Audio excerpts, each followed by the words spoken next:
The morning they took the house, the sky over Black Hollow could not make up its mind about the snow.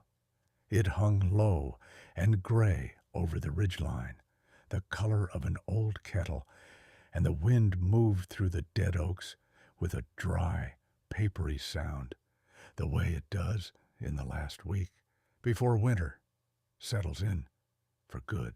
Eleanor May Whitaker sat in the passenger seat of her son's truck with a small weather radio in her lap, the size of a paperback book, its plastic yellowed at the corners from 40 years of her thumb. She had it turned low, the way she always kept it, just loud enough to hear the hiss underneath the voice. Static, then a man reading the mountain forecast in that flat county way, then static again.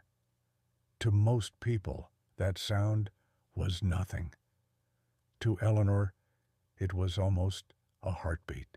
She had spent 35 years of her life listening for the shape of trouble inside a sound like that. Her hands rested on the radio. They were small hands, spotted now, the knuckles swollen into knots, and across the back of both of them ran the old pale scars where solder and hot metal had kissed her skin decades ago and never quite let go. On the inside of her left wrist, there was a longer scar, thin as a thread, from the night a radio rack had come down on her when she was 19. She had a habit, when she was nervous, of running the pad of her thumb along that scar without knowing she was doing it. She was doing it now. "You warm enough, Ma?" Daniel asked, without looking over. He was 57 and had his father's shoulders and a way of gripping the wheel at 10 and 2, like a man who had learned to drive from a book.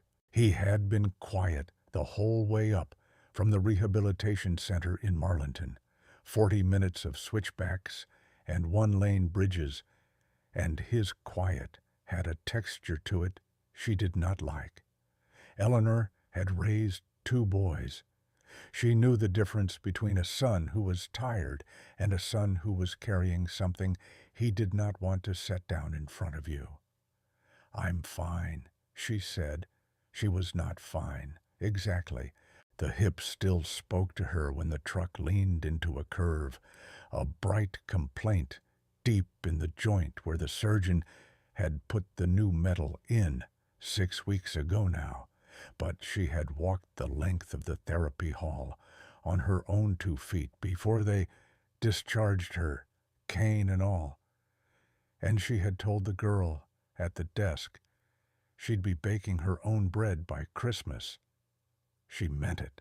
She was 82 years old, and she had never in her life waited for another person to do a thing she could learn to do herself. They came around the last bend, past the leaning silo the Prathers had let go to rust, past the little white church with the plywood over one window, and the truck slowed at the top of her own gravel drive, and Eleanor's thumb stopped moving on her wrist. There were boxes on her porch, cardboard boxes, a dozen of them, some sagging at the seams, stacked without care against the porch rail where she kept her geraniums in the summer. A suitcase she recognized as her own, the tan one with the broken zipper pull she'd been meaning to fix since Roy passed, and a strange truck she did not know, white, with a magnetic sign on the door, parked where she always parked her own car. Her car was gone. "Daniel," she said, just his name, quiet. He put the truck in park and stared through the windshield at the boxes as if they had appeared there by weather. Michael was already on the porch, her younger boy, 54, thinner than his brother, and always had been, standing with his hands jammed in his coat pockets and his eyes fixed on a spot on the floorboards. He had a folder under his arm. He did not come down the steps to help her out of the truck, and that, more than the boxes, more than the strange white truck, was the thing that told Eleanor the ground had already moved beneath her, and no one had thought to tell her. She got out on her own. The cold took her breath for a second. She stood there in the gravel with her cane and her weather radio still going soft in her coat pocket. Static and a voice, and static. And she looked at the front door of the house her father had helped Roy frame in 1971, the house where she had carried both these boys home from the hospital, and she saw that the lock was new, bright brass, unweathered, wrong. A man in a canvas jacket was kneeling in front of it with a drill, and he glanced up at her and then quickly away, the way people do when they have been paid to not have a conversation. "Somebody want to tell me," Eleanor said, "why there's a stranger putting a lock on my door?" Michael flinched. Daniel came up the steps past her, and there was a briskness in him now, a rehearsed quality, and she understood that whatever he was about to say, he had said to himself in the mirror more than once. "Ma, let's get you sat down. It's cold. We got a lot to talk about, and I don't want you standing on that hip." "I'll stand on my own hip." She did not raise her voice. She had spent a career being the calm voice on the other end of the worst night of someone's life, and calm was a muscle in her the way fear was a muscle in other people. "Talk to me right here." So he did. He talked about the property taxes that had gotten away from them while she was in the hospital, about the roof that was 3 winters past saving, about the medical bills the insurance wouldn't cover, about how much a place like this took to keep up, and how she couldn't be climbing those cellar stairs at her age. He talked about a company, a good company, he said, a development group out of Charlottesville that built vacation cabins, high-end, and how they'd made an offer that solved everything, every single problem at once, and how he and Michael had thought and thought about it, and it was the only way. He said the papers were already signed. He said it in the middle of a sentence. Quick, the way you swallow a pill you don't want to taste. "Signed," Eleanor repeated. "You signed, Ma." He said it gently, and it landed like a slap. "Back before the surgery, the power of attorney. You signed it in the kitchen, you remember, so we could handle things while you were laid up. The medical stuff, the accounts. This is just, it's part of handling things." Eleanor stood very still. She did remember signing something in the kitchen. A gray afternoon, her hip already screaming, Daniel with a stack of paper and a pen and that same brisk kindness, telling her it was just so he could talk to the insurance people, just so he could pay the light bill if it came due while she was under. She had trusted him. She had signed her name the way she had signed 1,000 incident reports in her life, careful and legible, the way her father taught her, and she had not read every page, because her son was standing there telling her he loved her and wanted to help. She reached out and put one scarred hand flat on the porch rail, just to feel something solid. The paint was peeling under her palm, and she pressed her thumb into a crack in it and held on. "Where am I supposed to live?" she said. Michael finally looked at her. His eyes were wet, and that was almost the worst part. "There's a real nice place in Lewisburg, Ma. Assisted living. They got a garden. We already put the deposit down. You'd have people around, and they do all your meals, and you picked a room for me." Her voice did not shake. She would not let it shake in front of the man with the drill. You sold my house, and you picked me a room, and you packed my life into boxes and set them on the porch in the snow. Neither of them answered. The drill whined. The wind moved in the oaks. She looked down at the boxes, and she saw, poking up out of the nearest one, the worn leather handle of a tool bag. Her father's tool bag, the one he'd carried up and down these mountains, surveying section lines and stringing radio wire for the county, the one he'd handed to her the last spring of his life. She reached into the box and lifted it out, and it was heavy, the way it had always been heavy, full of the small good weight of tools that had been kept oiled and true for 60 years. She held it against her chest with both arms. "Ma, don't. Let me carry that. Your hip. Get away from me, Daniel." She did not shout it. That was what made him stop. He had heard her shout maybe 5 times in his life, and this was not one of them. And somehow the quietness of it moved him backward, a step, like a hand on his chest. They tried, both of them, for the better part of an hour, in the cold, to talk her into the car. Daniel used reason, and Michael used tears, and neither of them used the truth, which was the only thing that might have worked. Eleanor sat down on the top porch step, with her father's tool bag in her lap, and the weather radio hissing in her pocket, and she refused. Not with speeches. She just did not get in the car. She had learned a long time ago that the strongest word in the English language is a woman who simply will not move. At last, the light started to go, the way it goes fast up in those hollows, once the sun drops behind the ridge, and Daniel ran out of patience and out of daylight. He set the tan suitcase down at the foot of the steps. He set her good winter coat on top of it. He set down a small box. She'd find out later it held her photographs, her reading glasses, her pill bottles, and Roy's watch. And he stood there a moment, as if he might say something that mattered. "We'll come back in the morning," he said. "You'll see it's the right thing. You're going to be okay, Ma. You're going to be better off." Michael would not look at her at all. They got in the truck. The stranger with the drill packed up his van.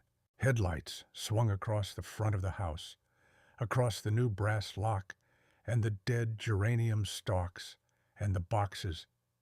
And then they were gone down the gravel, and the sound of the engines faded into the trees, and Eleanor Whitaker was alone in the dusk in front of a house she no longer owned, with a suitcase, a coat, a box, and her father's tools. They believed they had taken everything from her that afternoon.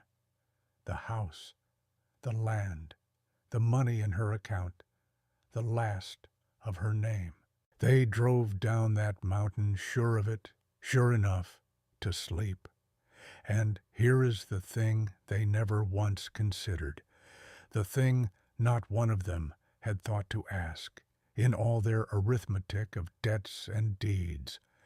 They had counted every acre of that mountain, except the ones that had never belonged to them, and they had emptied a house without ever knowing what her father had buried in the ground behind it. To understand what Eleanor did next, you have to understand who she had been long before she was anybody's grandmother, before she was anybody's problem to solve. She was born in the spring of 1944, in a house not 2 miles from the one she was now locked out of, the only child of Samuel and Cora Whitaker.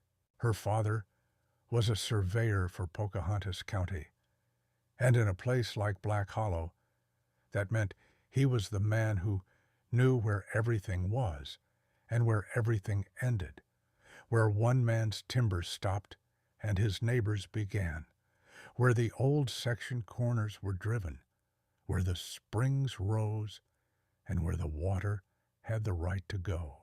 He walked those ridges with a transit on his shoulder and a chain trailing behind him, and he carried in his head a map of the whole mountain that no piece of paper ever fully held. But that was only half of what Samuel Whitaker was.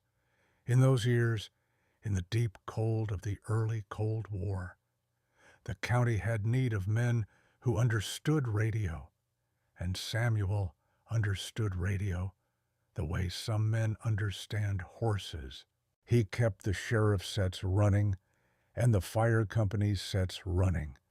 And when the government started standing up the civil defense networks in the mountains, the folks who were supposed to be the eyes and ears and the voice in the dark if the worst ever came, Samuel was the one they trained, and then he was the one who trained the others. Eleanor grew up in the blue light of vacuum tubes. Her earliest memory, or the one she chose to keep as her earliest, was of sitting on her father's lap at his workbench in the shed behind the house, a girl of maybe 5, watching him breathe on a dead radio and bring it back to life.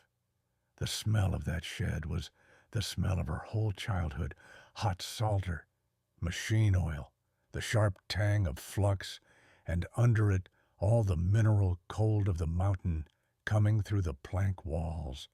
He would let her hold the wire. He would guide her small hand with his big one, and he taught her before she could read a clock how to feel the difference between a good joint and a lazy one, how a clean connection looked like a tiny silver mountain, and a bad one looked like a gray blob that would fail you the day you needed it most.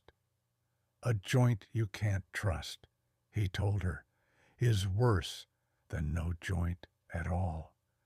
A hole in the roof at least you know is there. By 10, she could solder. By 12, she could test a rack of tubes and tell him which one was fixing to go.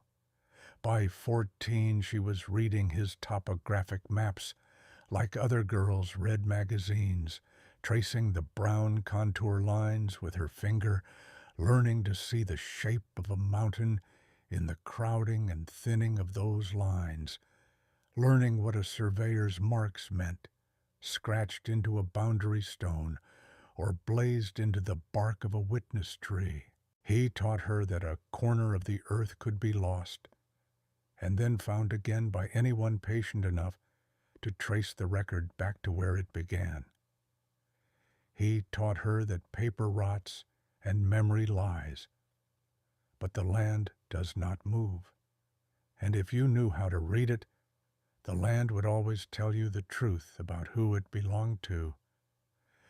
And he taught her the one rule she would carry longer than any of the others, the rule she thought for most of her life was only about radios.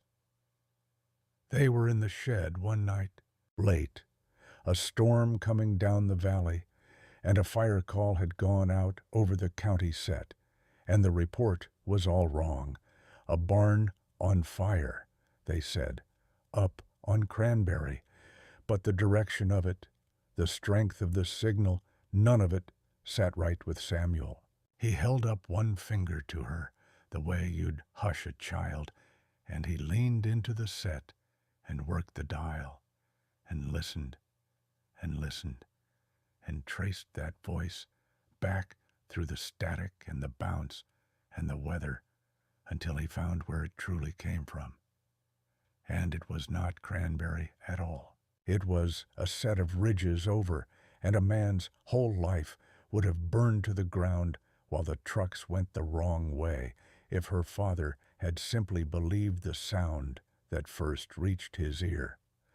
"Eleanor," he said, when it was over and the right trucks were rolling, "hear me now. Never trust a signal until you trace it back to the source. You understand? Anybody can make a noise. Anybody can put a voice in the air and swear it's coming from someplace it's not. Your job, your whole job, is to follow it home before you believe it. She was 16. She thought he was talking about radios. If you've made it this far, do something for me before we go on. Somewhere in your life, there was a woman like this, a mother, a grandmother, an old aunt who worked with her hands and never asked for a thing and was quietly stronger than everyone around her gave her credit for. Say her name down in the comments. Just her name. Let's fill this place up with them tonight. In 1962, when Eleanor was 18, the fear in the country came to a boil, and men all over those mountains started digging. Samuel dug too. But Samuel did not dig the way the frightened men on the radio programs dug, with a case of canned peaches and a pistol. He dug the way a surveyor digs, with a purpose, in the right place, on ground he had chosen for reasons he kept mostly to himself. On an isolated shoulder of the mountain, a good walk back into the timber behind the house, under the floor of an old workshop he'd built there, he sank a shelter into the living rock of the ridge. Concrete and steel, a ventilation shaft, a hand crank for power, a hatch you'd never find unless you knew the ground. It took him 2 years and most of what he had. Eleanor helped him haul the bags of concrete up the mountain that summer. She was there when he set the door, and she remembered asking him, sweat running down her back, why a man who wasn't afraid of much would sink his savings into a hole in the ground against a war that might never come. He'd wiped his hands and looked at her a long moment, and he said something she did not understand until she was 82 years old and had no house to sleep in. It ain't only the war I'm building against, he said. Some things you protect against come from a lot closer than Russia. Then he'd gone back to work, and the day had gone on, and she'd forgotten it, the way you forget the most important sentence anyone ever says to you, because you're 18 and the sun is out, and your father is going to live forever. Now she was 82, and the sun was long gone, and the first fine grains of snow had started to come down out of the dark and tick against the dead leaves. Eleanor sat on the step until the cold in her hip turned from an ache into something with teeth, and then she made herself think. That was the other thing her father had given her, the thing 35 years at a dispatch console had polished to a hard shine. In an emergency, the panic is a signal too, and you do not trust it. You trace the situation back to the one true thing you can do next, and you do that thing. She could not get into the house. She would not sit in the snow and wait to freeze to spite 2 sons who'd already driven home. And the assisted living deposit, the packed boxes, the car in the morning, all of that was a current trying to carry her somewhere she did not choose to go. And she was a woman who did not go where she was carried. She needed shelter that no one could turn her out of. Shelter that belonged to her and to no lawyer and no company in Charlottesville. And into that thought, out of 60 years, rose the memory of a hatch in the ground behind the house, and her father's voice saying some things you protect against come from a lot closer than Russia. She thought the bunker had probably fallen in. Her boys certainly thought so. She'd heard them years back, laughing about their granddad's imaginary fallout shelter, the whole that was either never finished or caved in decades ago, just an old man's Cold War ghost story. But Eleanor had never once heard that thing described correctly by anyone who hadn't helped build it. And she had helped build it, and she knew exactly how her father built. She opened the tool bag in her lap. Her hands knew it in the dark. She went past the wrenches and the spools of wire and the little cans down to the bottom, and then along the seam at the very bottom, where the leather lining had been stitched by her father's own hand, and she worked her fingers into the place where the stitching had a give to it, a give he'd built on purpose. And inside the lining, cold and heavy and unmistakable, was a key, a brass key, worn smooth, the one she had moved from bag to bag her entire life and never once used and never once thrown away, because he'd told her to keep it, and she was a woman who kept what she was told to keep. She closed her hand around it. She left the boxes. She left the suitcase, the coat, the box of photographs. No, not the box. She took Roy's watch and her glasses and her pills out of it and put them in her pockets.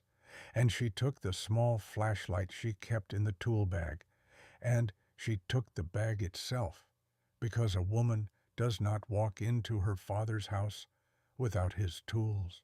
And she took the weather radio, still whispering its little river of static, and she pushed herself up off the step onto her cane and her new metal hip, and she turned her back on the house that was no longer hers and walked into the trees.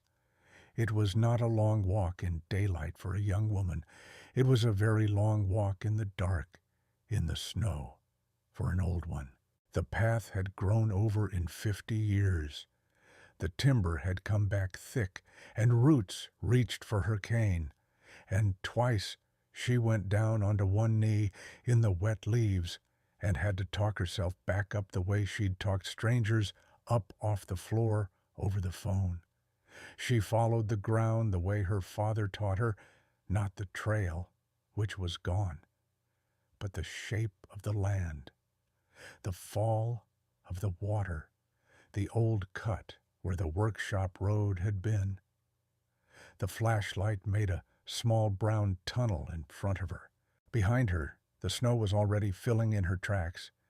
She found the workshop by walking into the corner of it. It was a ruin.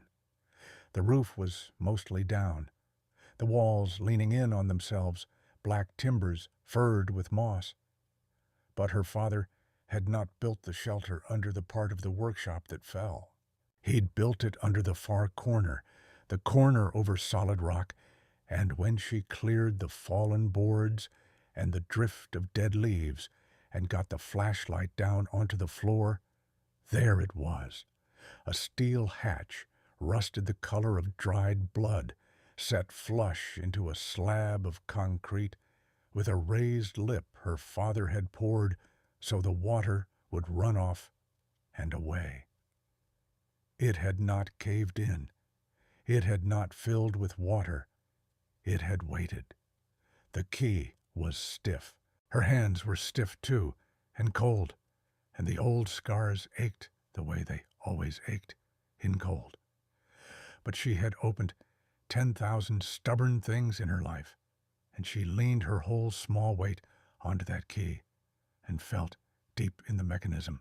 60 years give way at once with a grind she felt in her teeth. The hatch groaned up on its hinge. A breath of air came out of the ground to meet her, cold, close, smelling of rust and machine oil and old paper and the mineral dark, and under her feet a set of steel rungs went down into black.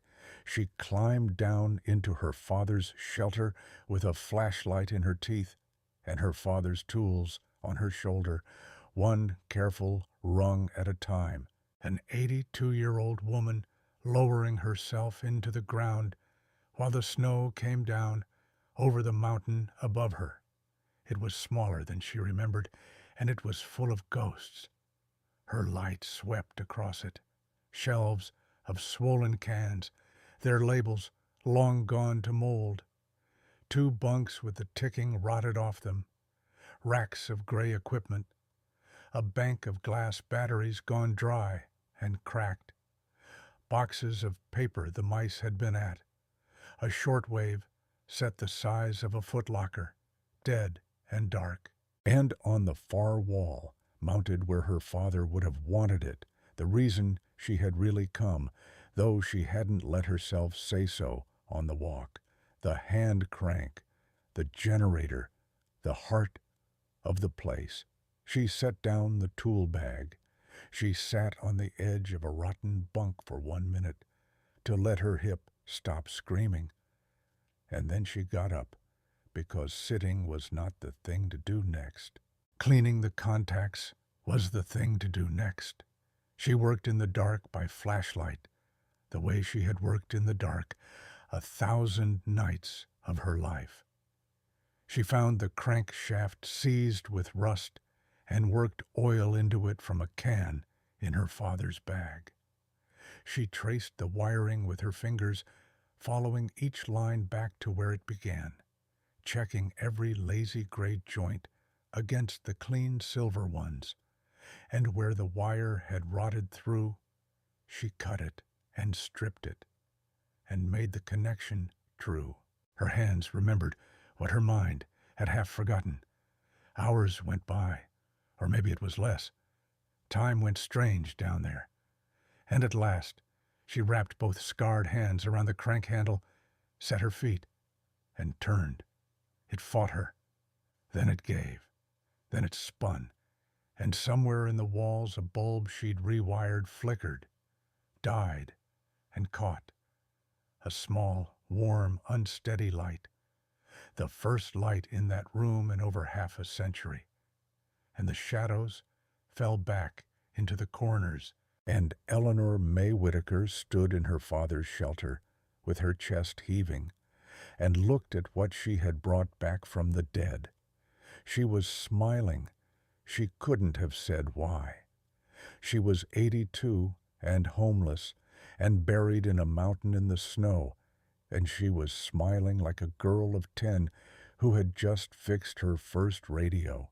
And that was when the tape recorder on the shelf across the room, the old reel-to-reel she had not touched, had not even truly noticed, sitting dead beside the shortwave set, gave a single soft click in the new light.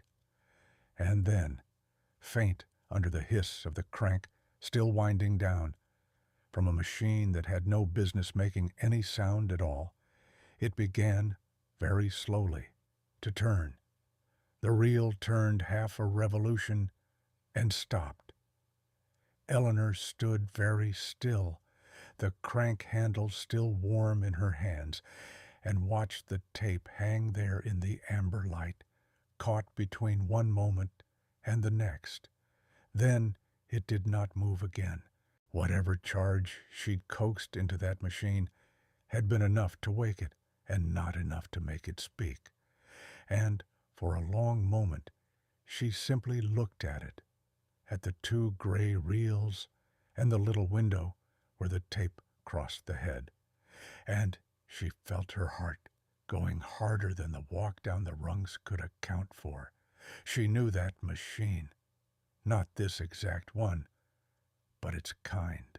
Her father had used a recorder just like it to log the civil defense drills, the county's radio checks, the long nights of a storm when he wanted a record of who had said what and when. He'd taught her to run one before she could drive, and a machine like that did not just decide to turn. Something in it had held a charge, or held a memory, for 60 years in the cold and the dark, and now that she had put current back into the walls, it had tried once to finish a sentence it had started before she was married. She wanted to hear it so badly, her hands shook. But wanting was not the thing to do next. Fixing it was the thing to do next. She made herself sit down on the rotten edge of the bunk, and she made herself breathe, and she made herself think it through the way her father had drilled into her. Don't yank the tape. You'll tear 60 years to ribbons. Find why it stopped. Trace it back. She got the flashlight in her teeth again and turned the recorder around and got the back cover off with a screwdriver from the tool bag. And she found it almost at once. The drive belt, the rubber loop that carried the motors turning to the reels, had gone hard and cracked as a strip of old bark, and when the reel had tried to turn, the belt had simply given up. 60 years will do that to rubber. It will do it to almost everything except stone and stubbornness. She had no belt, but she had, in a mildewed box under the shortwave set, a second machine, a smaller thing, a portable dictation recorder her father must have carried in the field, ruined beyond saving, its case caved and its tape gone to powder. Ruined machines are not worthless to anyone who was raised the way Eleanor was raised. A ruined machine is a box of parts that still have some good left in them. She pried the little recorder open, and there, inside, dried but not yet cracked through, was a belt near enough the same size. She held the two of them side by side in the light, the way her father had taught her to hold a good part against a bad one, and she made her decision.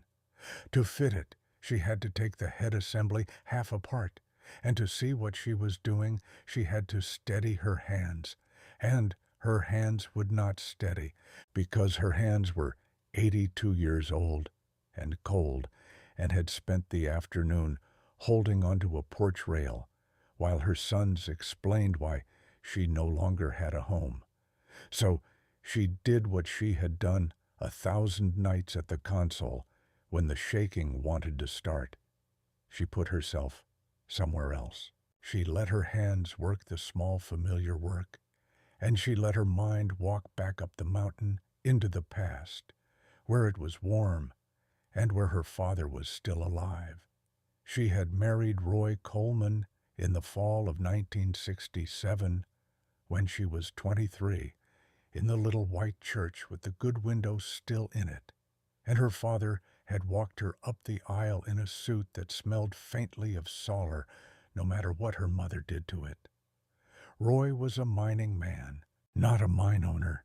There were precious few of those born in Black Hollow, but a working man, strong through the shoulders and quiet through the eyes, who went down into the mountain in the dark and came up in the dark and did it without complaint for the better part of 30 years. He was not a man who read topographic maps for pleasure. He did not much understand the thing his wife did with radios, and in the early years he'd been almost shy of it, the way some men get shy of a thing their wife can do that they cannot. But he loved her in the steady way that mountain men love, which is not with words. He built her a bookshelf. He kept her car running. When she took the night shift on the county emergency line and came home gray with somebody else's disaster, he had the coffee on, and he did not ask questions she couldn't answer. And that, Eleanor came to understand, was a kind of love that outlasted the pretty kind. They had wanted a house full of children and got 2 boys and no more. And Eleanor never let either of those boys feel the shape of the empty rooms. Daniel came in 1969. He was a bright, restless, hungry child, the kind who wanted the biggest slice and got angry at the mountain for being small. From the time he could talk, he was ashamed of the hollow, of the coal dust, of the leaning silos, of the way the men outside the county spelled the town's name wrong on their forms. He wanted out and up, and Eleanor, who understood that hunger because she had once felt a version of it, gave that boy everything she had, and a great deal she did not have, so that his want would not curdle into something worse. Michael came in 1972, softer, slower to smile, always half a step behind his brother, and content, or so it seemed, to walk in his shadow. Where Daniel wanted the world, Michael only ever seemed to want not to be left behind, and he spent his life arranging himself just off of Daniel's shoulder, matching his opinions, borrowing his certainty. And here is the part Eleanor did not like to look at, the part she would have to look at now, alone in the ground with her father's tools in her hands. She had spent 40 years fixing things for those two boys. Not soldering, not radios, consequences. When Daniel wrecked the first truck he ever owned, drunk at 19, it was Eleanor who drove out at 2 in the morning, and it was Eleanor's savings that made the other fellow's damage disappear before Roy ever knew. When Daniel's first business went under, and his second, it was Eleanor who quietly moved money. When Michael got behind and could not admit it, it was his mother's name he came to, and his mother's kitchen table, and his mother's checkbook. She told herself every time that this was what a mother did. She told herself that love meant standing between your children and the cold consequences of their own choices, that a good mother absorbs the blow so the child never has to feel it. She could see now, in the amber light, what that had actually taught them. It had taught two grown men that the cold never truly comes, that there is always a mother behind them, a soft place, a name to sign, a account to draw on, a woman who will hold onto the porch rail so they don't have to. She had meant it as love. They had learned it as a rule of the world, and a man who learns that the mountain will always be there to break his fall does not thank the mountain. He begins, in time, to believe he owns it. Her father had tried to tell her. She could hear it now, 60 years late. Some things you protect against come from a lot closer than Russia. He hadn't been talking about the war at all. He'd been talking about her and about the boys not yet born, and about the particular ruin that comes to a family when love forgets how to say no. The belt slipped into place under her fingers. She did not put the recorder back together right away. She sat with the two machines open on her lap in the ruined light and let herself feel, for one honest minute, the size of what had been done to her that afternoon. Not the anger, she'd get to the anger, but the plain grief underneath it, the grief of a woman who has finally understood that the softness she gave her whole life had been used against her like a tool she had put into her own children's hands. Then she wiped her face with the back of a scarred wrist and got back to work, because grief was a signal too, and she did not trust it enough to sit in it. The first signs, she made herself admit, had not started that afternoon. They had started 3 years back, the winter after her hip first went bad, but before the surgery, when Daniel began coming around more than he ever had. He had a new energy in those visits, a warmth she'd been grateful for and should have questioned. He asked about the property in a way that pretended to be about her comfort. Was the well still good? Was the back 40 still hers clear, or was there ever any lien? Did she know a place like this could be worth real money to the right buyer, more than she'd ever guess, with the way people from the cities wanted a piece of the mountains now? He said it all like a son worrying over his mother's nest egg. She had heard the worry and missed the appraisal underneath it. Then had come the small erosions. Daniel started paying a bill or two for her so she wouldn't have to fuss with it, and then paying more, and then gently suggesting it would be simpler if he just had a look at the accounts, just to keep an eye out for her. Folks her age got taken advantage of all the time. Michael had begun, at family suppers, to talk about her in the third person, while she sat right there.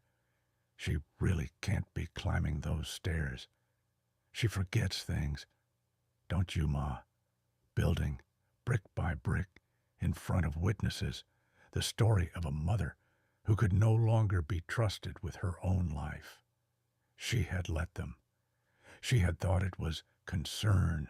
She had spent so many years being the one who took care that she did not know how to recognize the moment the caretaking was quietly turned around and pointed at her.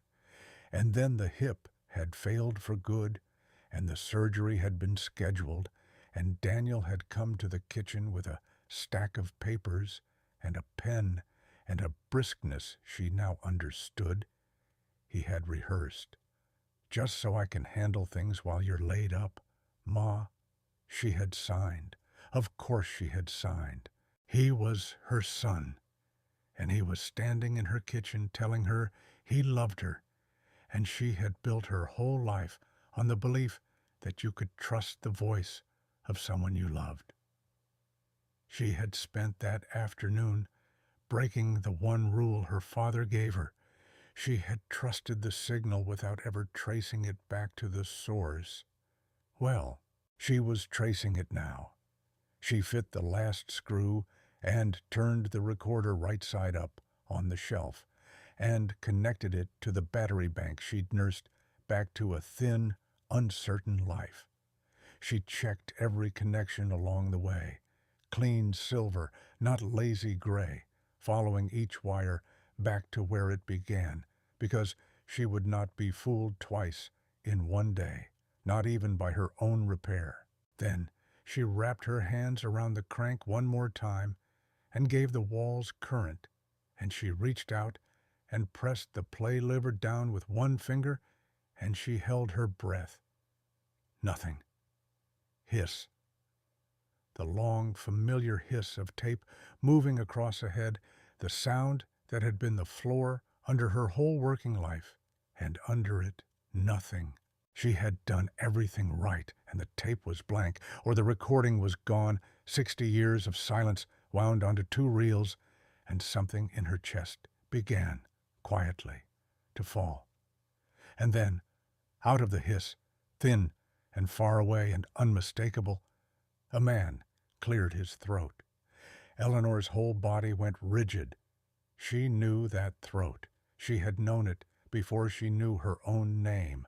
50 years since she had heard it, and the recognition came up through her like cold water through a spring, and her scarred hand went to her mouth, and her eyes filled so fast the amber light smeared to gold. Testing, 1, 2. Her father's voice, younger than she had ever heard it, and yet exactly, precisely him, the flatness and the care of it, a man who did not waste words on a machine. This is Samuel Whitaker. It's the 4th of March, 1962. A pause, the hiss, then quieter, as if he'd leaned in. This here's for Eleanor. If she's the one listening, then things have gone about the way I figured they might, and I'm sorry for it, and I'm proud of her for finding her way down here, both at once. Eleanor sat down. Her legs simply put her down on the bunk. She did not take her eyes off the slow-turning reels. By now you know this place wasn't built for the reason folks think, her father went on, patient, unhurried, a man with all the time in the world, because he was already on that tape, speaking from the far side of it. I built it against the bomb, sure, but mostly I built it against forgetting, against the day some fool with a nice suit and a bad idea comes to this mountain and tells this family that everything on it is theirs to sell. There's things that are ours, Eleanor, that were never the Whitaker men's to give away. Things that came down through your mother, through Cora's people, that your husband never held, and your children won't inherit the way they think. A long breath. The hiss rose and fell. I put the truth of it where the water and the weather can't get at it. I put it where I put everything that matters. The reel turned. Eleanor did not breathe. You always could read this place better than anybody, Samuel said. And there was something in his voice now, warm and close, that reached across 60 years and took hold of her. So, read it. Trace it back. It's here with me, girl. It's behind the wall. It's behind the wall. The tape ran on into hiss, and then her father's voice came back one last time, lower now, the way a man talks when he's saying the thing he drove all the way out to say. You'll know which wall. You taught yourself to read this mountain, so read the room the same way. Look for the corner where the concrete lies to you. Trace it back. A pause, and then something that was almost a smile in the sound of him. I love you, girl. Set your feet and turn the crank. Nothing down here is beyond you. Then the reel ran out, and the loose end of the tape slapped around and around, and Eleanor sat in the amber light with 60 years of her father's silence broken open in her lap, and she let herself cry for exactly as long as it took the reel to wind itself empty. Then she stopped. She wiped her face on her wrist over the old scar, and she stood up because her father had not left her a message so she could sit in a hole and weep. He had left her a set of instructions. Look for the corner where the concrete lies to you. She took up the flashlight and she read the room. She read it the way he'd taught her to read a ridgeline, not looking at the thing itself, but at the shape around it, the places where the pattern broke. 3 walls of that shelter were poured concrete, rough, honest, aged the same gray all over, water-stained, in the same slow way. The 4th wall, the one behind the shortwave rack, was concrete too. But when she brought the light in low and close and looked along it, the way you sight along a rifle, she could see that one panel of it did not quite match the rest. The pour was too even. The stain stopped a hand's width short of the floor and started again, as if something had been set in front of it and taken away, and in the corner, where a real wall meets a real wall, there was a seam that had no business being there, filled with a gray caulk, gone hard and cracking, the kind of small dishonesty only a man who knew exactly how walls are made would ever think to build. The concrete was lying to her. Her father had said it would. Before we go on, and I mean it, before Eleanor lays a hand on that wall, I want you to tell me what you think is behind it. Take a guess. Money, a gun, a deed, something worse. Put it down in the comments right now, and let's see who in this room knows how a man like Samuel Whitaker thinks. Then we'll open it together. There was no handle, no hinge she could find, but there was a pattern of 4 bolt heads set into the false panel in a square, painted over to look like nothing, and she knew bolts, and she had her father's tools. She worked at them one at a time on her knees on the cold floor, penetrating oil and patience, her breath fogging in the flashlight beam, and it took the better part of an hour and cost her more from that new hip than she wanted to pay. But she'd loosened more stubborn iron than this. One by one the bolts came, and she set them in a row on the floor, careful, the way she set everything, and when the last one turned free, she got her scarred fingers into the seam and pulled, and a slab of faced concrete, the size of a cupboard door, swung out toward her on a hidden steel frame. Behind it was a cabinet, steel gray, the double-walled kind built to keep fire out and water out, with a gasket her father had greased and a latch that still worked. She opened it. She had braced herself on some animal level for money, for gold, for the buried treasure of a child's imagination, and she was almost glad when there was none, because money would have been the least of what her father could leave her. What was inside that cabinet was better than money, and it was worse, and it was going to take everything she had left in her to use. Paper, careful, protected, dry paper, wrapped in oilcloth and laid flat. She lifted it out into the light, with hands that had gone very steady, the way they always went steady when the work finally became real. There was a deed, the true old deed to the whole home place, drawn up in a lawyer's copperplate hand. There was a survey plat, folded in quarters, her father's own work, every corner and course and bearing of that mountain, drawn in his patient ink. There were notarized copies, stamped and sealed, the seals gone brown, but whole. There were letters in a woman's looping hand, tied with a ribbon that fell to dust when she touched it. Her mother's hand, Cora's hand, and Eleanor set those aside to save, because she could not read her mother's voice tonight and keep her feet under her.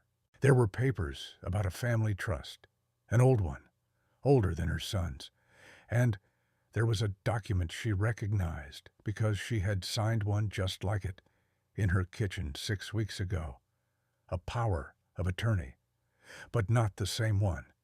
This was the original, the true one, the limited one, and she read it under the flashlight with her heart going slow and hard, and she saw exactly what her sons had done. The document she had signed, the real document, the one whose twin lay preserved in her father's hand, as if he had reached across 60 years to keep the honest copy safe, gave Daniel the authority to speak to her insurance, to pay her bills, to manage her accounts on a temporary basis while she recovered from surgery. That was all. It said so in plain black words. It said nothing, not one word, about selling real property. It could not have. She would never have signed such a thing, and she had not signed such a thing, which meant the papers her sons had shown the buyer, the papers that had sold her house and her mountain out from under her, were not the papers she had signed.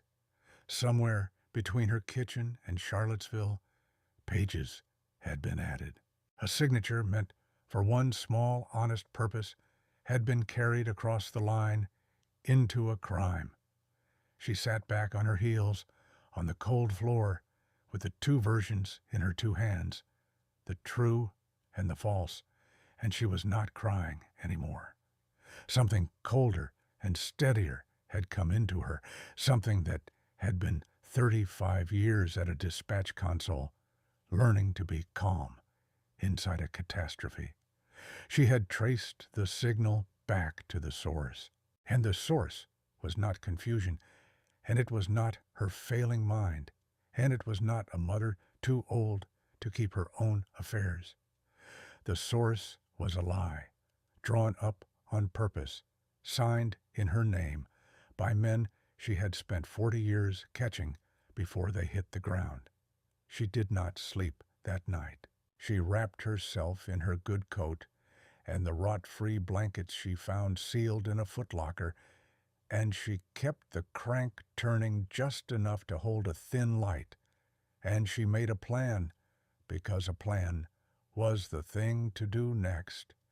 But by the gray of what passed for dawn down there, she understood a second, harder truth, and it sat on her chest, heavier than the cold. Having the papers was not the same as being believed. She was an 82-year-old woman in a Cold War bunker with a stack of documents nobody had seen in 60 years. Who was to say the courthouse still had the deed on record? Who was to say the old trust had ever been properly kept up, or that a survey drawn in her father's private hand would mean a thing to a judge who'd never met him? Anyone in a suit could stand up and say what her sons had already been saying for 3 years, that the old woman was confused, that she'd found some yellowed papers and gotten it into her head that they meant more than they did, that grief and age and a bad hip had turned an ordinary family sale into a fantasy.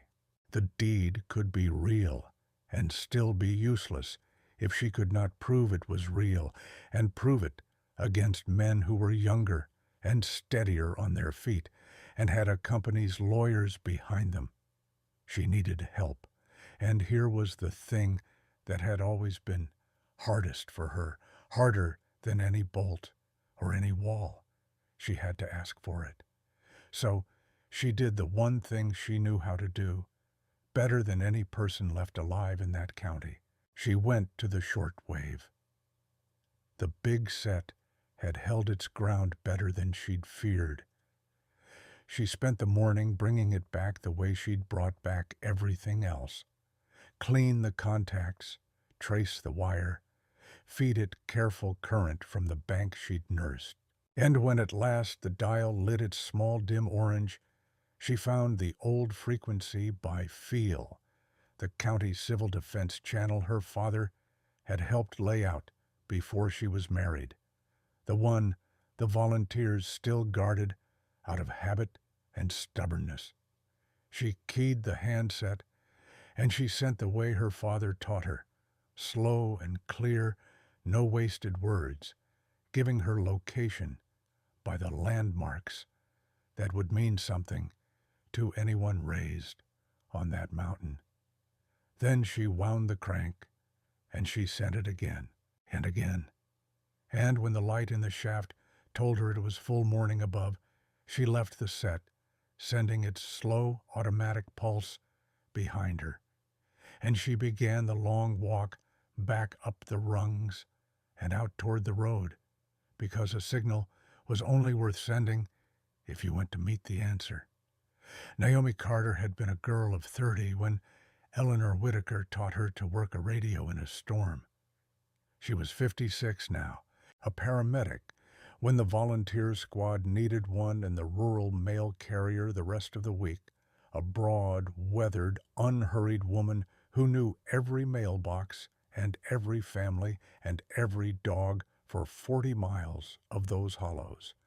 And she still, out of loyalty to a woman who had once talked her through the worst night of her young life over a crackling handset, kept a scanner on in her kitchen, tuned to the old channels nobody used anymore.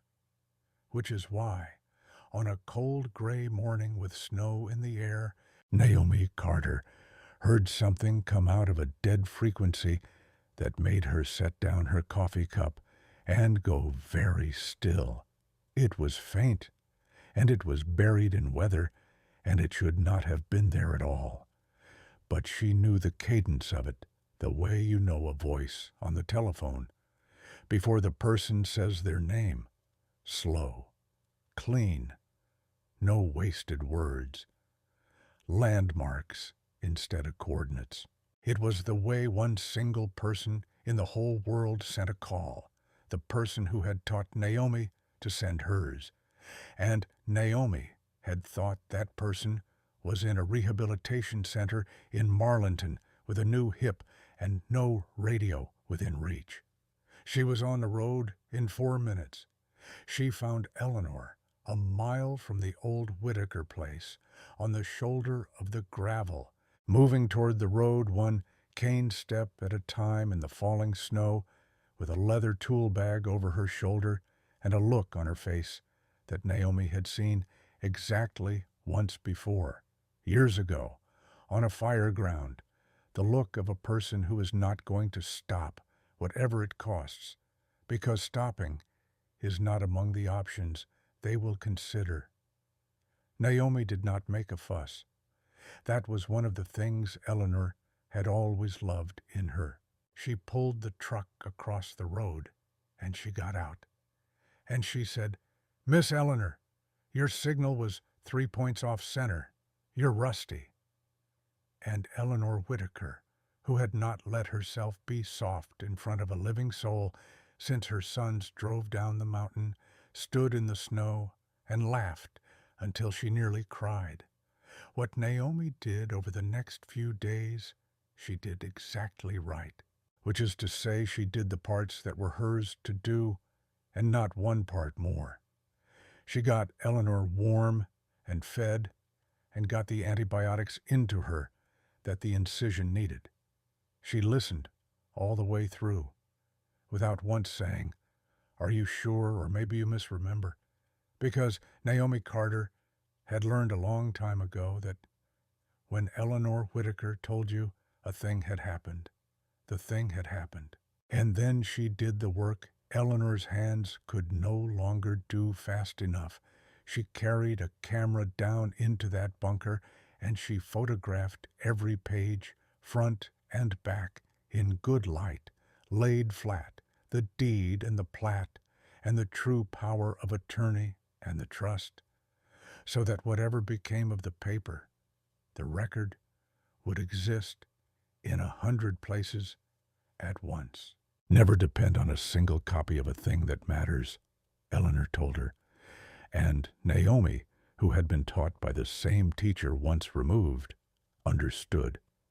But the discovering, the reading, the deciding, those stayed with Eleanor because they had always been hers.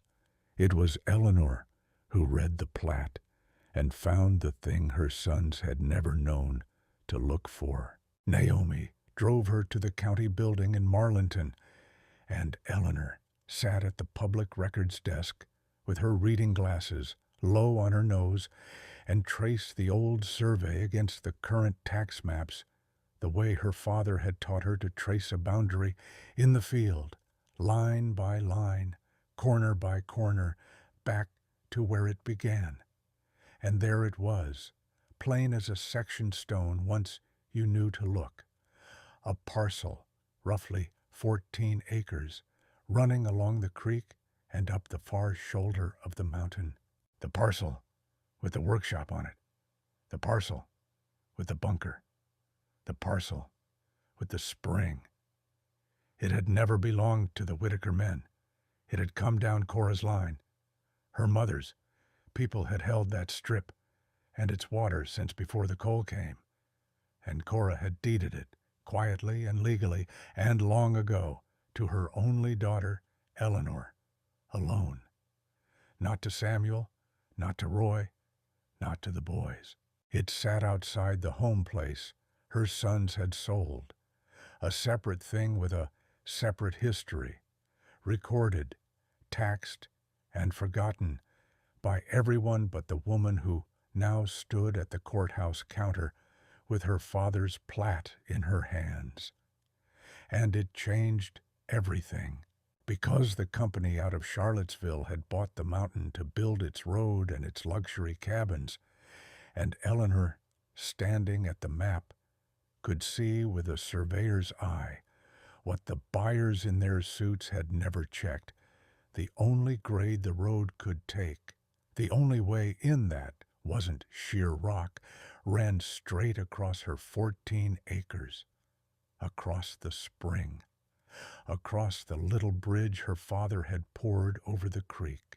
They had bought a mountain they could not legally reach without crossing land that had never been for sale, land that belonged free and clear to the old woman they had thrown out in the snow. There was more, and it was the part that made Naomi go quiet. The spring on Eleanor's parcel was not just Eleanor's. There was an old community water agreement recorded with it, older than the sun's, a right the neighboring farms down the hollow had leaned on in every dry summer for 3 generations. To dam that spring or foul it for a cabin resort would not just wrong one old woman. It would take the water out from under half the valley. Eleanor stood at that counter for a long time, and she understood that her father had not left her a treasure. He had left her a lever, and he had left her a burden, because a lever like that could not be pulled quietly. Her sons found out she was not gone. It got to them the way everything gets around a place like Black Hollow, a clerk who mentioned it to a cousin, a truck seen where no truck should be. Daniel came up the mountain the 3rd evening, alone, and found his mother sitting in Naomi Carter's kitchen with papers spread on the table, and Eleanor watched 3 years of careful warmth fall off his face all at once. He did not shout at first. He tried the old way. He sat down across from her, and he called her Ma. And he told her she was making everything worse, that it was done, that the money was already spent, and the deal already signed, and there was no undoing it, that all she could do now was drag them all through the mud and lose anyway. He said the doctors could be brought to say her memory wasn't what it was. He said it gently, the way you'd threaten someone you still wanted to believe you loved. He said, "Nobody's going to take an old woman's word and a box of moldy papers over a signed contract, Ma. You'll spend what little you've got, and you'll still end up in that room in Lewisburg, only now your sons will hate you for it." Michael stood in the doorway the whole time and could not come in and could not leave. Eleanor let Daniel finish. Then she folded her hands on the table, the scarred ones, and she said the only thing she said to him that night. "You added pages to a paper I signed. I have the one I signed. It's in your grandfather's hand, and it's photographed in 10 places. She let that sit. I traced it back, Daniel, all the way to the source, and the source is you." He left without another word, which told her everything. Michael stayed a moment in the doorway with his mouth working, and then he left too, but slower. And at the truck he looked back at the lit kitchen window, and that look was the first crack in the thing, though Eleanor did not let herself hope on it yet. They set a hearing for the 2nd week of December, a proceeding in the county court to rule on the validity of the sale, with the buyer's people, the county, and Eleanor's makeshift side all called to appear. It was moving fast because the company wanted its ground before the ground froze, and fast suited Eleanor, who was 82 and did not have the luxury of a long war. She had the deed. She had the true power of attorney. She had the plat and the spring and the water agreement, and her father's voice on a reel of tape and 10 copies of everything in 10 safe places. She had, For the first time since the boxes appeared on her porch, the ground under her feet, and then, 4 days before the hearing, the young lawyer from the Elder Services office in Lewisburg, a decent, overworked woman who had agreed to stand with Eleanor for little more than principle, laid the photographs out on her desk and went through them, and her face changed, and she said the thing Eleanor had lain awake in a bunker, dreading. Mrs. Whitaker, the recorded deed at the courthouse, the one on file, it's the one your mother filed. But the trust and the survey and the original power of attorney, these came out of a private box. There's no chain on 'em. No one witnessed you recover them but Naomi. The other side is going to stand up and say your father's whole cabinet could have been assembled last week to suit you. She looked up, and there was real trouble in her eyes. Half of what you've got is the strongest thing I've ever seen. The other half, they can keep out of the record entirely, and they'll go after the half that hurts them the most. For a long moment, Eleanor did not answer the lawyer. She sat in that overheated office in Lewisburg with the photographs spread in front of her, the strong half and the weak half, and she felt the old panic try to rise, the way it always tried to rise at the console when a caller went quiet on the line. And she did what she had done 10,000 times. She did not trust the panic. She traced it back. "You're telling me," she said slowly, "that they can keep my father's box out of the record, the trust, the survey, the true power of attorney. They'll try, and they may succeed." All right. Eleanor took off her reading glasses and folded them, the scarred hands sure and unhurried. Then, we don't win with the box. The lawyer, whose name was Ruth Alderman, and who had expected to spend this meeting managing an old woman's grief, went still. "The box is my father's voice and my mother's hand," Eleanor said. "It's the heart of the thing, and I'll not let them burn it.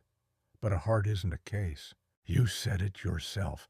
Half of what I have, the courthouse already holds, and no lawyer alive can keep out a thing that's been on public record for 50 years. She laid one finger on the photograph of the plat and the tax map beside it.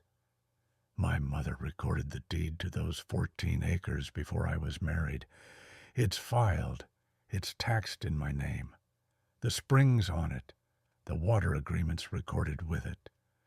Nobody has to believe a word I say about a bunker for that to be true. Their road can't reach their mountain without crossing my ground and my water, and they never once checked, because who checks the deed of a woman they've already decided is too old to matter?" Ruth Alderman was writing now, fast. "That's the ground I stand on," Eleanor said. "That's the part they can't touch. Now." She slid a second photograph forward, the sale documents as recorded, the ones her sons had filed with the county to move her house. "The paper they used to sell my home carries a notary's stamp, a date. Every acknowledgement does." She looked up, and something in her face had gone to iron. "Trace it back to the source, Ruth.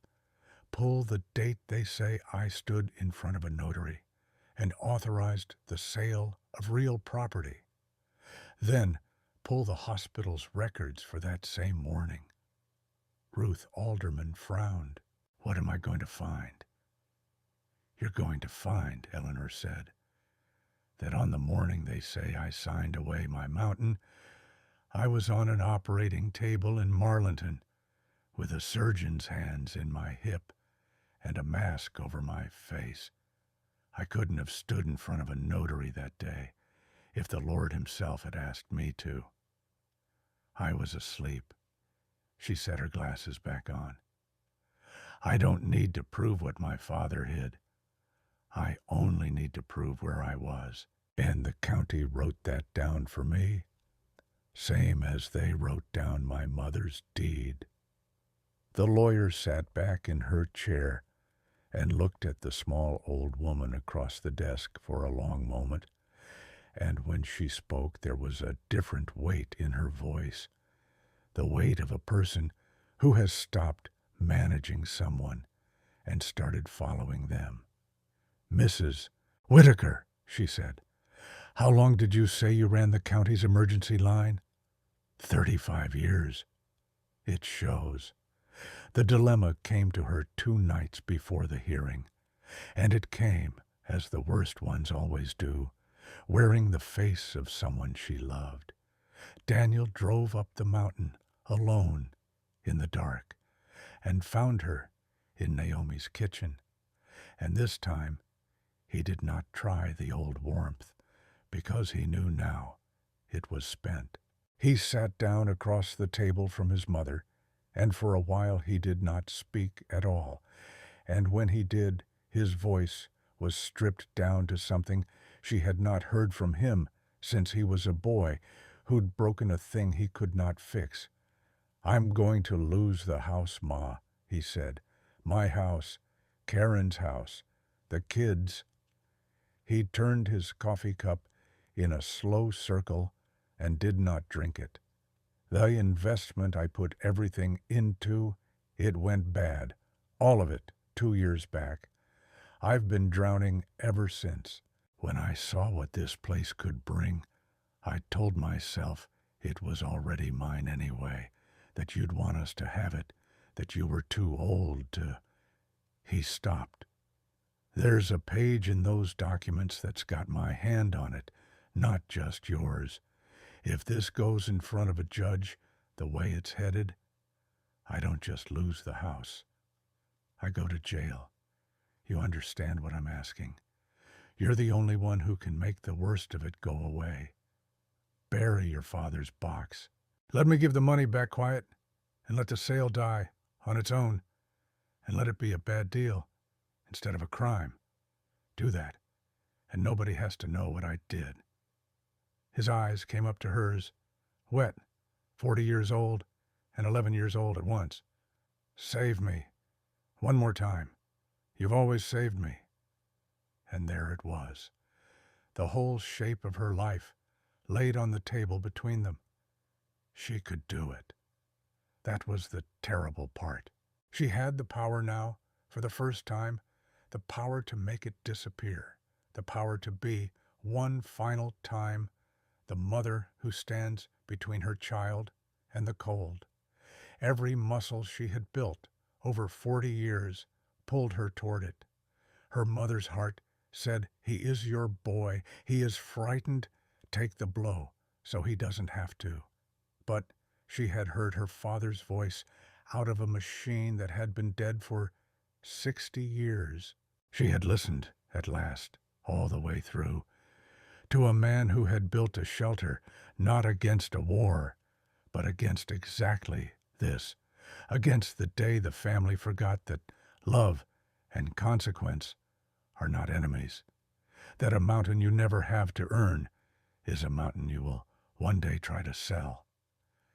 And she had, that afternoon, finally read Cora's letters. Her mother had written them the year Eleanor married, and hidden them with the deed, and in them Cora explained in her looping hand why she had quietly put the creek land and the water in her daughter's name and no one else's. Men in this family love hard and dream big, her mother had written, and I have watched more than one of them mortgage the ground under a sleeping wife to chase a thing that wasn't there. So I am giving the water to you, Eleanor, to the daughter, because a daughter of mine will know that some things are not for selling. I trust you to know when to say no. It may be the hardest thing you ever do. Do it anyway. Cora had seen this coming across 60 years. Cora had reached forward through the dark and put the water in the hands of the one person she believed would hold the line. Eleanor folded her scarred hands on the table. "No," she said. Just the word, the strongest word in the language. The one she had spent a lifetime unable to say to these two boys. "Daniel, I have saved you your whole life, and I did it out of love, and I see now what it built. It built a man who could look at his mother's house and call it his. I'm done saving you from the thing you did.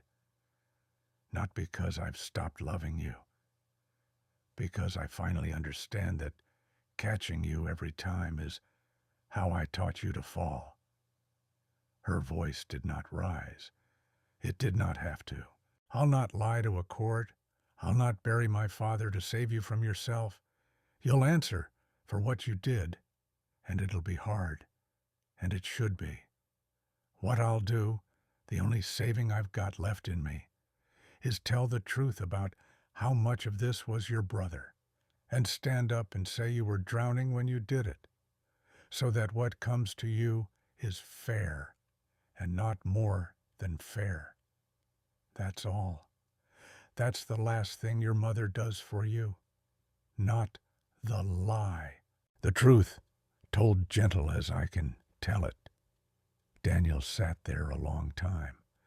Then he stood and knocked his chair back and said the thing she'd known he would say, the thing that would have to be forgiven someday and could not be forgiven yet, that she was choosing a dead man and a moldy box over her living son, that she'd always been colder than she pretended. He said it to hurt her, and it hurt her. She let it. And then he was gone into the snow, and the kitchen was quiet, and Eleanor sat with her mother's letters and did not take the word back. Michael came the next morning, alone, and did not ask her to hide anything. He sat where his brother had sat, and he said, "I knew, Ma. I want you to hear me say it plain.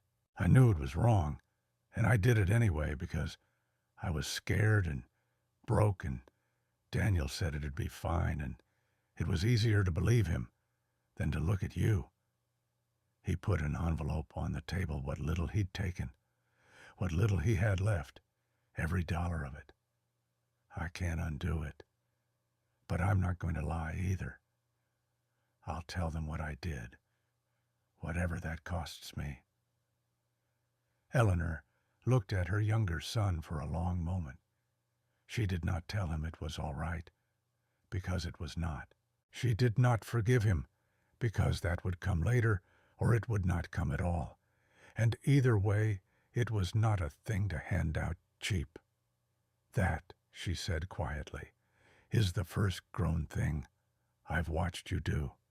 It was not absolution, but it was a door, left open a crack, and Michael understood the difference and was grateful for it, and did not push.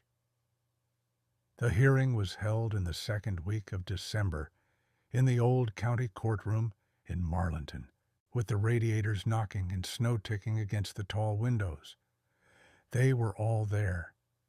Eleanor, in her one good dress, with Roy's watch on her wrist, and her father's plat in a folder on her lap. Daniel and Michael on the far side, not sitting together. Two lawyers and a man in an expensive coat from the company in Charlottesville who had flown into a small airport and driven up expecting a formality. County officials, Ruth Alderman, small and fierce, beside Eleanor, there to speak for her when speaking was called for. Naomi Carter, in the back, in her mail carrier's coat. And, filling the rear benches, quiet and grave, a dozen families from down the hollow, the Prathers, the Coombs, the Delaneys, the people whose farms drank from Eleanor's spring in every dry August, who had heard what a resort meant to do to their water and had come up the mountain in the snow to see about it. The company's lawyer went first, and he was good, and he was smooth, and he built the picture they always build. A signed contract, a recorded power of attorney, a sizable sum already paid in good faith.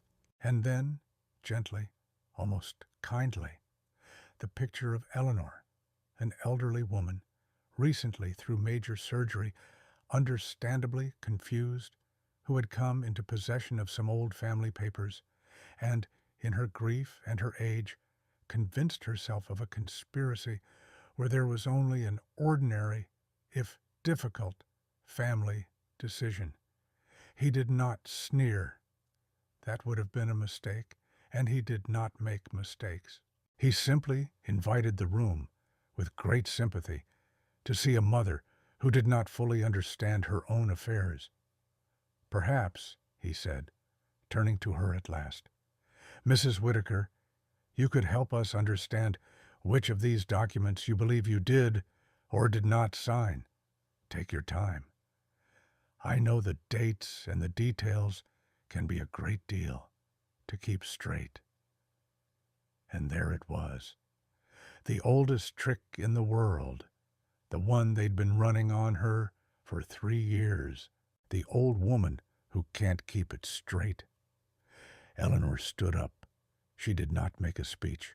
Her father had taught her that a signal buried in noise is a signal lost, and she had spent 35 years cutting through noise to the one thing that mattered. So she was brief, and she was exact, and she let the facts do what facts do. I signed one paper in my kitchen on the 9th of October, she said. It let my son, Daniel, talk to my insurance and pay my bills while I was laid up. I have a copy of the true one in my father's hand, sealed and photographed in 10 places besides. She let that sit, one beat, no more. The paper you're holding, the one that sold my house, carries a notary's acknowledgment dated the 17th of October. She turned, not to the lawyer, but to the county clerk. On the morning of the 17th of October, I was in the operating room at the hospital in this town, under anesthesia, having a hip replaced. It's in the hospital's own records. I couldn't have stood in front of a notary that day. I was asleep on a table half a mile from this room. She looked back at the lawyer then, and her voice never once rose. So, either your notary swore I appeared before her while I was unconscious in surgery, or somebody carried pages across a line they had no business crossing. I traced it back to the source, sir. The source is a date, and the date says I wasn't there. The room had gone very quiet. The man in the expensive coat had stopped writing. As for whether I understand my own affairs, Eleanor went on, and now she opened the folder on the rail in front of her and laid the old plat out flat with her scarred hands, the way her father laid one out on the hood of a truck 60 years ago. The 14 acres your road has to cross to reach that mountain were deeded to me by my mother, Cora Whitaker, and recorded in this courthouse before any man in this room was born. There's the north course, 42 degrees east, running the ridge to the witness oak my father blazed. There's the spring. There's the bridge my father poured over Miller's Run in the fall of 1966, and there's the water agreement, recorded right alongside, that says the families sitting in the back of this room have drawn from that spring for 3 generations and have the right to keep drawing from it. She looked up, and she found the man's eyes and held them. You bought a mountain you can't reach and can't water for men who never owned the ground you'd have to cross using a paper signed by a woman who was under anesthesia. That's not a confused old lady story, sir. That's your title. And it won't hold. Nobody suggested, after that Eleanor Whitaker did not understand her own affairs. She sat back down. Her hands were shaking now that it was done, the way they always shook after, and she folded them in her lap over Roy's watch and let them. Ruth Alderman, beside her, was looking at her with something close to awe. And in the back of the room, one of the Delaney women began, quietly, to cry because the water was going to be all right. It did not all resolve in that one afternoon, the way things never do outside of stories. But it resolved. The sale came apart because a sale built on a document signed by an unconscious woman cannot stand, and because a resort with no legal road and no water is not a resort but a lawsuit, and the company knew it and withdrew and went looking for its money back from the two men who had taken it. The court unwound the deed. The home place came back to Eleanor's name, all 48 acres of it, and the money that had been drawn from her account was ordered returned, and most of it was, in time, in pieces. The forgery did not simply go away, and Eleanor did not ask it to. It went where such things go, to the people whose work it is, and it followed its own slow course. Michael, who had walked in and told the truth before anyone made him, who had put back every dollar he had, found the road ahead of him narrow but passable. A lighter thing than it might have been, because his mother stood up when it counted and said, true and gentle, that her younger son had been led and had, at the end, chosen honesty at his own cost. Daniel's road was harder. He had drawn the pages. He had run the scheme. He fought it long past the point of sense, and he blamed his mother for months, in letters and in silences, before the thing settled into whatever it was going to settle into. He did not go to prison in the end. The court saw a drowning man and not a monster. And Eleanor, when they asked her, asked for fairness and not for blood. But he lost the thing that mattered more than the house, and he knew it. And it was a long time before he could sit in his mother's kitchen again. And the first time he did, neither of them pretended it was mended. It was only, at last, honest. That was more than they'd had before. Eleanor set her limits, and she held them. She did not close the door on her sons, but she did not leave it standing open the way she once had, for anyone to walk through and take what they liked. She loved them still. She simply loved them now from behind a line she would not let them cross, and that line, she came to understand, was not the opposite of love. It was the shape love takes when it finally grows up. She did one more thing, and it was the thing that mattered most. She took the 14 acres, the bunker, the spring, the bridge, the water her mother had reached across 60 years to protect, and she put them somewhere no son and no company and no frightened man could ever sell them again. She placed them in a community trust, held for the valley and its water, kept out of private hands for good. What Cora had given to a daughter, the daughter gave to everyone downstream, so that the line would hold long after Eleanor was gone. And the bunker itself, the shelter Samuel Whitaker had sunk into the mountain in the worst fear of his time, she brought up into the light and gave a new purpose. They cleaned it out, her and Naomi and half the young people in the hollow. And they did not make it fancy, because it was never a fancy thing. They dried it and wired it proper and shored the shaft. And they turned it into what the county had needed all along and never had. A place, a small museum of the old civil defense and the mountain radio work, the vacuum tubes and the topographic maps and the reel-to-reel with Samuel's voice on it, kept safe under glass.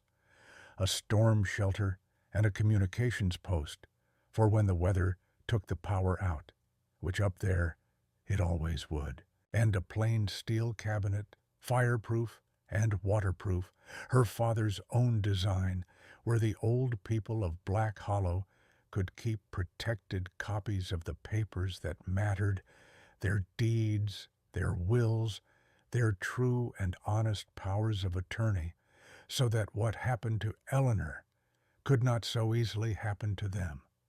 She taught in that place in the last years she had.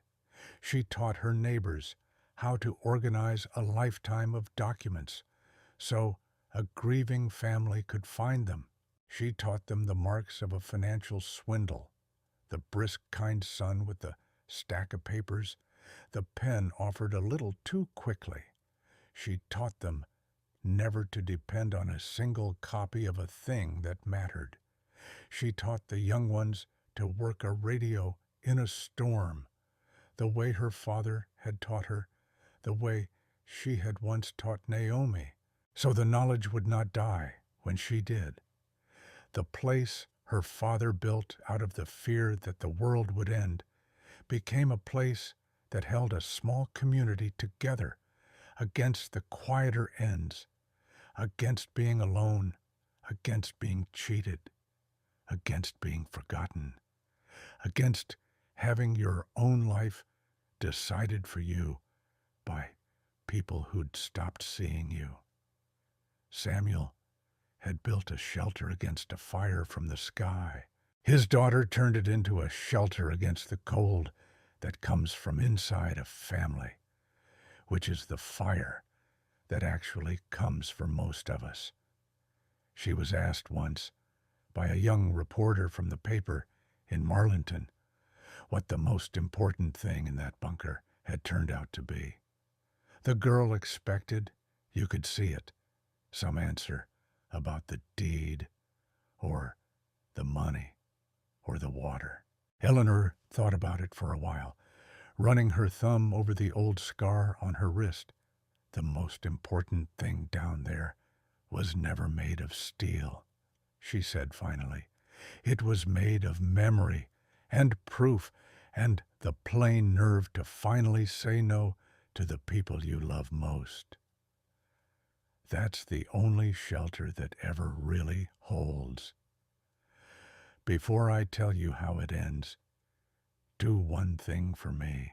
Somewhere in your family there was a Samuel or a Cora or an Eleanor, someone who worked with their hands, who kept the records, who held a line so the rest of you could stand on it. Say their name in the comments and tell us the one thing they knew how to do that nobody bothered to learn. Let's keep them in the air a little longer. The first real storm of that winter came down on Black Hollow the following January, hard and white, the kind that lays the power lines down under the ice and cuts the whole valley off from the world for a night and a day. Eleanor was 83 by then. She sat in her father's shelter with a blanket over her knees and the good warm smell of machine oil around her in front of the old shortwave set she had brought back from the dead with her scarred hands, and she worked the dial the way she had worked it her whole life, slow and clean, no wasted words, taking the calls that came up out of the storm, a tree across the Coombs Lane, a woman in labor, 2 ridges over and the road gone, the ordinary catastrophes of a mountain in winter, and the calm voice on the other end of them, the way there had been a calm voice on that mountain for 80 years running. Beside her sat a girl of 16, one of the Delaney grandchildren, learning the work. And in the girl's lap was a notebook, a plain-ruled county notebook, the same kind Samuel Whitaker had filled with his transmissions before Eleanor was born. And in it the girl was writing down each message as it came, the time and the place and the trouble, in a careful young hand, so that there would be a record, because there is always a record, because you never depend on a single copy of a thing that matters. The set hissed between calls. Static, the long familiar river of it. Once that sound had meant nothing to Eleanor but abandonment, a dead machine in a buried room, a signal from a father 60 years gone, the emptiness a woman heard on a porch in the snow after her sons drove away and left her with the silence. She had thought that first night that the static was the sound of everything she'd lost. She knew better now. The static was not the silence. The static was the line still open. It was her father's voice, still able to reach her, and the water still running to the valley, and the young hand still writing in the notebook, and every message still finding its way home through the weather. It was the sound of a connection that had not broken and was not going to. Not while there was one person left who knew how to keep it.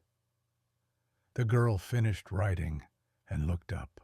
"Miss Eleanor," she said, "how do you always know it's a real call and not just noise?"